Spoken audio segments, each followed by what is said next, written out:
Leah Nahra grew up in the shadow of war. Her father and brother were members of the South Lebanon Army, a militia aligned with Israel. When Israeli forces withdrew from southern Lebanon 10 years ago, many militiamen fled too, taking their families with them.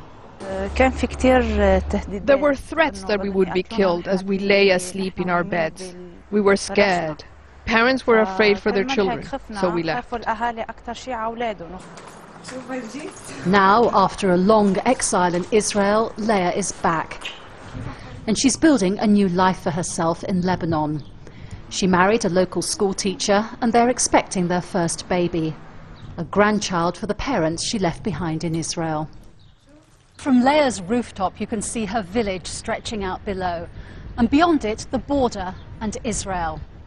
Now, behind that hilltop in the distance lies the Israeli town of Kiryat Shmone, where Leah's parents live. So near and yet so far. I wish they could be by my side when the baby's born. I came here, I got married, and they could not come to the wedding. I cannot call them, I cannot see them. On a television screen in their living room, Leah's parents see her for the first time in a year and a half. That's it. Maybe we will see them in 20 years' time, if they're still alive. This virtual visit by a daughter they've lost is more than they can bear. It is hard to think that she's going to deliver a child and I will be far away from her. I pray to God that she will be surrounded by kind people who will take my place.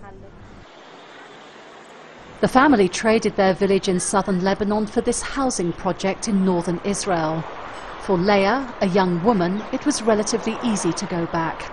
But her father, a former militiaman, would face charges of treason. First, I would be investigated. Then the court would decide whether I was guilty or not. But there would definitely be a prison sentence.